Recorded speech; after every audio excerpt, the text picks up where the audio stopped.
Greetings, everyone. It's been, 6 months since I did a video on this channel? Yes, that's right. The PW Twister is back. Pro Wrestling Twister. This is the channel where the logic is actually made sound and twisted around on those people who don't really understand how pro wrestling should be. I don't really want to go into why it's been 6 months since I posted a video. It's just been a lot of stuff that's been going on, and I'll leave that at that. So, I decided I'm going to do something every now and then that would be interesting for me to do, because I've seen it done on other DVDs and whatnot, is where you rebook a certain event or series of events in pro wrestling history. And what I intend to do, in terms of my first rebooking and my first video back, is rebooking Wrestlemania 27. Because Wrestlemania 27 was botched so badly that it was considered to be one of the worst WrestleManias in a long time. Because of the fact that they made mistakes on how they booked the card, because they made mistakes on some finishes, because some things happened. And it's sort of just silly the way that it went about. So what I'm going to rebook is I'm going to rebook the time period between the Royal Rumble and WrestleMania 27. Because there are some matches I would have changed, there's some different people I would have given different pushes, and there's a different order I would have put the cards in. So starting with Royal Rumble, the 4 matches on the card initially were Eve versus Natalya, Dolph Ziggler versus Edge, Miz versus Orton, and then the Royal Rumble. All title matches except for the Rumble. So, first mistake they did was putting Eve on in any title match. Because Eve sucks as a wrestler. She's terrible. I'm sorry. If you really wanted a women's title match that would matter, and that would be good, actually, and be entertaining, because the way you got to build a card is you got to put an exciting match first to get the crowd into it. So the women's title match I would have done, you could have done this a week before the card. You could have put a Divas Battle Royal where the winner gets a title shot, or 2 weeks before, whatever. And I would have had Gail Kim win the Divas Battle Royal. It's clear to me because she's easily one of the best wrestlers, or was one of the best wrestlers in the WWE before they let her go, before she quit, whatever you want to call that, because it's a disgrace that they never used her, and that they didn't even bother knowing that she had left the Battle Royal that she had before she quit. So I would have put Gail Kim in the match with Natalya. It would have been a barn burner. It would have been fast paced. You could have given them 15 minutes, 20 minutes at the start of that card, and they could have done it. They could have come up with something. They could have put on an exciting match to get the crowd riled up at the beginning of that show. And I would have put Gail Kim over as the champion, because Gail Kim could have done it, and she could have carried the ball. She's more than capable of it. She did it in TNA. She could do it in WWE. So I would have had Gail Kim go over Natalya, win the women's title. Natalya would have freaked out because it probably would have been done by a roll-up or something, and she'd have been like, no, no, no, no, no. And we'll get into the Raw stuff later. But I would have put Ziggler and Edge second, like they did. Edge would, of course, have retained because Ziggler was not ready for that type of thing yet. Still is not, in my opinion, but he's close. So Edge would have won the world title, clean, with no interference. Or however you wanted to do that, but I would prefer clean victories. I don't like interference wins, and I don't like ref bumps. So I would have had Edge go over Ziggler. I would have had Miz go over Orton like they had, which was smart. Because we've seen Orton Cena 100 times, we don't want to see it again. Del Rio I would have also kept as the Rumble winner. So they got 3 of the 4 matches on that card, right? The only thing is they didn't do the women's title match, right? And every match matters on a pay-per-view. So going into Elimination Chamber, which was next, you would have, going from down the card here, just make sure I check my time to make sure I'm not talking too much. Okay. So, how I would have approached Elimination Chamber, I think the way they did Del Rio versus Kofi on the Raws up to that was smart. I would have had it on the pay-per-view card where Del Rio would have gone over Kofi, because you got to legitimize Del Rio and say, hey, this guy's actually good and he could win the title, because Kofi's a well-known guy. He's a tough guy. And have him win clean, no cheating, over Kofi, because he's got to be built as this lethal challenger to Edge, who he'll face at Mania. I would have had another women's title match on second, Natalya versus Gail Kim, the rematch. Natalya could have come out on Raw and said, hey, Gail just got lucky. I didn't really have that much time to prepare. I had 2 weeks or whatever. It was like, have her make all sorts of excuses as to why she lost. It's a fluke, you know. Anyone can win on any given day. It just wasn't my day. Gail could come out and say, you're just fuming that you lost, and I'm, as a fighting champion, I'm more than willing to give you a shot again at Elimination Chamber. So they would have gone on second. Gail would have gone over Natalya again because of what I'm building at for WrestleMania.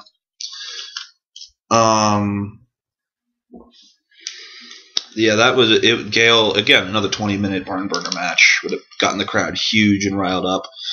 And Kim would have gone over because, again, I'm trying to build something more interesting at WrestleMania, and it's going to get good. With Kim going over, that leads into Miz versus Daniel Bryan. Now, I know what you're thinking. Why would you have a WWE title match with Daniel Bryan versus The Miz? Well, I didn't like the Jerry Lawler angle because it didn't build up Miz to be a legitimate champion. You have trouble beating a 60-year-old man, you're not a legitimate champion. So I would have put Daniel Bryan in there because there's legitimate history. Daniel and Bryan, Miz and Daniel Bryan had legitimate history together, and I don't believe that rivalry was ever necessarily settled. So you could have Daniel Bryan say, Miz, I've beaten you before for the U.S. title. What makes you think that you're any good of a champion? And so you have Miz be all heelish and say, psh, just because I took hold of an opportunity and you didn't, is it my fault? You're a piece of crap, Bryan. I've beaten you before. I was the guy who was your pro in NXT. What makes you think you have a right to come out and say this to me? Daniel Bryan challenges Miz for a title shot. The anonymous GM grants it just to see if Miz really is the champion. He says he is, so you have the title match at Elimination Chamber between Daniel Bryan and The Miz. I would have put The Miz over, of course, because you've got to put him over to go against Cena.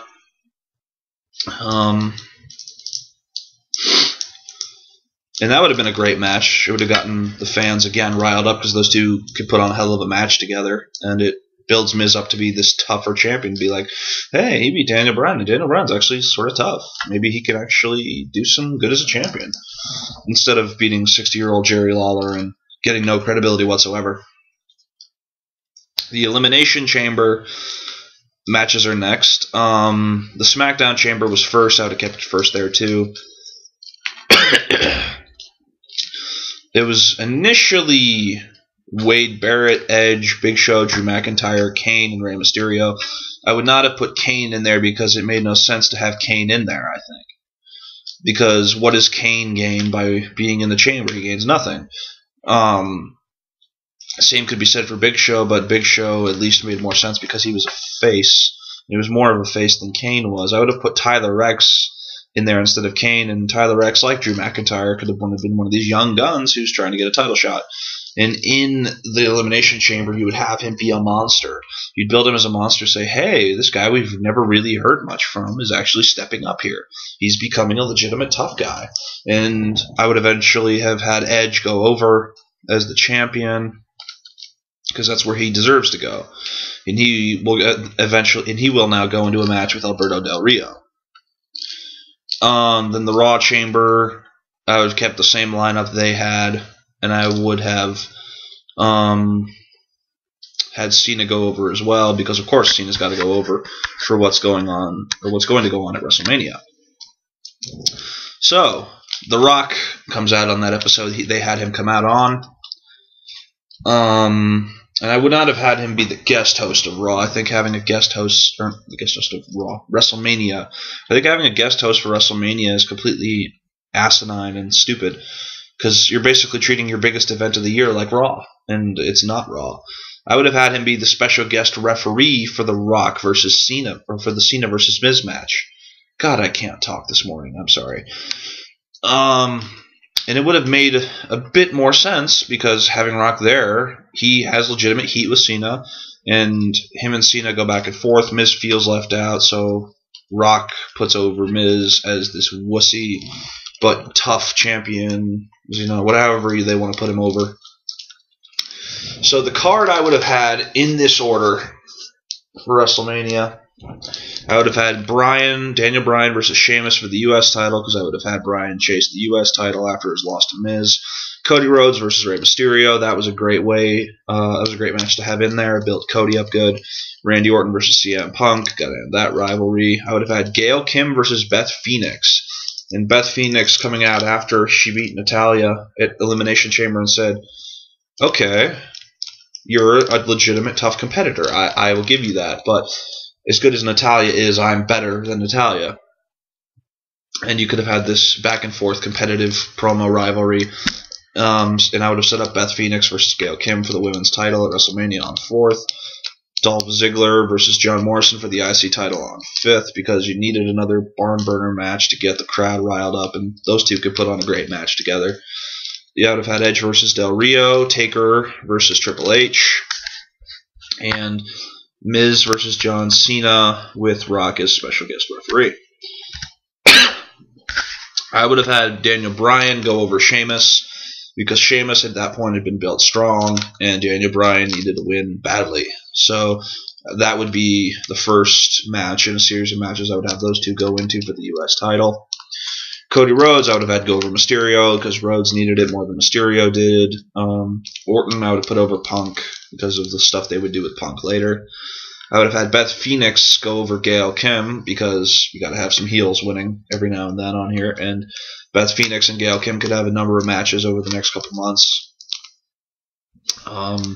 Ziggler would have gone over Morrison, because Ziggler has more charisma. He could carry the belt longer.